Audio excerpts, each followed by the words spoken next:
আসসালামু আলাইকুম। আজকের রেসিপি হচ্ছে খুবই মজার ছানা খেজুর গুড়ের সন্দেশ। ছানা খেজুর গুড়ের সহজ এবং টেস্টি একটি সন্দেশের রেসিপি আজ আপনাদের সঙ্গে শেয়ার করছি। রেসিপিটি শুরু করার আগে আপনাদেরকে আন্তরিকতার সাথে রিকোয়েস্ট করে নিচ্ছি, যারা নতুন আছেন তারা প্লিজ আমার চ্যানেলটিকে সাবস্ক্রাইব করে দিবেন। এখন আমি চুলায় দুধ বসিয়ে দিলাম, দুধটা গরম হতে থাক। আর এইদিকে আমি ছানা তৈরি করার জন্য একটা বাটিতে 1 কাপ পরিমাণের পানি নিয়ে নিলাম আর 2 টেবিল চামচ নিয়ে নিচ্ছি ভিনেগার। সেম কাজটা আপনারা লেবু দিয়েও করতে পারবেন। এখন দুধটা যখন গরম হয়ে আসবে তখন অল্প অল্প করে পানি মিশ্রিত ভিনেগার দিয়ে দিব দুধের সঙ্গে। একসাথে দিতে যাবেন না, অল্প অল্প করে দিবেন, যতটুকু লাগবে ততটুকুই দিবেন। আর সরাসরি ভিনেগার কখনোই দিতে যাবেন না। আর লেবু হলে লেবু দিতে পারবেন। এখন যখন এভাবে ছানাটা পুরোপুরি বের হয়ে আসবে আর পানিটা সবুজ হয়ে যাবে, তখন বুঝে নিতে হবে যে ছানা হয়ে গেছে। তখন একটি চালনির মধ্যে সাদা কাপড় দিয়ে ছানাটা ছেঁকে নিতে হবে।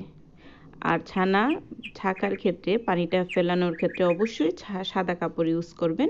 অন্য কালার কাপড় ইউজ করতে গেলে কাপড়ের কালার ছানার মধ্যে লেগে যেতে পারে। তারপর ঠান্ডা পানিতে ভালোভাবে ধুয়ে নিতে হবে। ছানা ভালো করার জন্য অবশ্যই ঠান্ডা পানিতে ভালোভাবে ধুয়ে নেবেন। তারপর পানিটা নিংড়ে নিতে হবে। পানিটা নিংড়ে নিয়ে এই যে চালনিটা ইউজ করব সেই চালনিটার উপরেই কিছুক্ষণ রেখে দিতে হবে। পানি নিংড়ে নেওয়ার পর যদি কিছুটা পানি থাকে সেটাও ঝরে যাবে। তার কিছুক্ষণ পর একটা প্লেটে নিয়ে ছানাটাকে ভালোভাবে মথে নিতে হবে। খুব ভালো এবং স্মুথ সন্দেশ পেতে চাইলে ছানাটাকে ভালোভাবে মথে নিতে হবে। হাতের এই অংশটার সাহায্যে ভালোভাবে আমি ছানাটাকে মথে নিচ্ছি। সেম কাজটা ব্লেন্ডারেও করা যায়, কিন্তু ব্লেন্ডার করলে বেশি কাই হয়ে যায়। সো এভাবেই করা ট্রাই করবেন। যখন দেখবেন ছানাটা স্মুথ হয়ে গেছে, দেখুন এইরকম স্মুথ হয়ে যাবে, তখনই পারফেক্ট ছানা তৈরি হয়ে যাবে সন্দেশ বানানোর জন্য।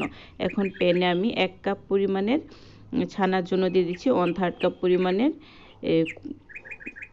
গুড় দিয়ে দিচ্ছি 1/3 কাপ পরিমাণে। আর দিয়ে দিচ্ছি অল্প কিছুটা ঘি। ঘিটা অপশনাল, কেউ পছন্দ করলে দিবেন। তারপর একটা এই টাইপের একটা চামচ নিয়ে মিশিয়ে নিয়ে অল্প কিছুটা, দেখুন কতটুকু পানি দিচ্ছি, অল্প একটু পানি দিয়ে শিরাটা তৈরি করে নিতে হবে। যেহেতু এটা খেজুর গুড়ের সন্দেশ, তো খেজুর গুড়ের শিরাটা খুব ভালোভাবে করে নিয়েছি। অল্প আঁচে করবেন, এই সময় আঁচ কোনোভাবে বাড়ানো যাবে না। তারপর এর মধ্যে ছানাটা অ্যাড করে দিব। এই পুরোপুরি সন্দেশের প্রসেসিংটা হতে যতটুকু সময় লাগবে সবটা সময় চুলার আঁচ থাকবে অল্প পরিমাণে, কখনোই বাড়াতে যাবেন না। এভাবে নন স্টপ নেড়ে আপনাদেরকে সন্দেশটা তৈরি করতে হবে। সন্দেশ বানানোর ক্ষেত্রে চামচ উঠালে চলবে না। আর দিয়ে দিচ্ছি এখানে 1.5 চা চামচ পরিমাণের চিনি। চিনিটা এখানে বাইন্ডিংয়ের কাজ করবে। তারপর নাড়তে নাড়তে যখন এই পর্যায়ে চলে আসবে, তখন আমাদের সন্দেশের কাজ পুরোপুরি কমপ্লিট। এখন জাস্ট নেড়েচেড়ে চুলাটা বন্ধ করে দিব। আর এই পর্যায়ে এসে আপনাদেরকে রিকোয়েস্ট করে নিচ্ছি, যারা এখনও আমার চ্যানেলটাকে সাবস্ক্রাইব করেননি, প্লিজ আমার চ্যানেলটাকে সাবস্ক্রাইব করে দিবেন আর একটা লাইক দিয়ে দিবেন। এখন আমি চুলাটাকে বন্ধ করে দিচ্ছি। আর চুলাটা বন্ধ করার পর চুলার উপরে রেখেই এই চামচের সাহায্যে আবার একটু জাস্ট মথে নিচ্ছি। তারপর এটাকে প্লেটে নিয়ে নেব। প্লেটে নিয়ে নেওয়ার পরও যেহেতু গরম, চামচ দিয়ে একটু নেড়ে নিতে হবে। আর যখন হাত দিয়ে ধরে গুল করতে পারবেন ঠিক সেই পর্যায়ে পর্যন্ত নেড়ে নেবেন। ধরুন আর অবশ্যই গরম থাকতে হবে, ঠান্ডা পর্যায়ে কিন্তু এটা হবে না, ঠান্ডা হলে শক্ত হয়ে যেতে পারে।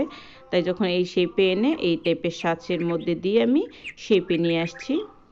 এই সাজগুলো যেগুলো প্লাস্টিকের দোকানে পাওয়া যায়, আপনারা অনায়াসে এগুলো কিনে এই সন্দেশটা বানিয়ে নিতে পারেন। বা নর্মালি যদি মনে করেন যে সন্দেশটা জাস্ট কেটে নেবেন টুকরা করে বরফি টাইপের, তাহলে আরেকটু নরম থাকা অবস্থায় নামাবেন। আর বরফি টাইপের কাটার জন্য চারকোনা বা আপনারা যেটা শেপিংয়ে পছন্দ করেন সেই শেপিংয়ে নিয়ে সেট করে তারপর জাস্ট কেটে নেবেন চাকু দিয়ে। এই তো হয়ে গেল আমার ভীষণ মজার, খুবই টেস্টি। আর এই সময় খেজুর গুড় তো অহরহ পাওয়া যায়, ছানা খেজুর গুড়ের সন্দেশ। আশা করছি রেসিপিটি আপনাদের পছন্দ হয়েছে। যদি পছন্দ হয়ে থাকে প্লিজ আমার চ্যানেলটিকে সাবস্ক্রাইব করে আমার চ্যানেলের পাশে থাকবেন। ধন্যবাদ সবাইকে।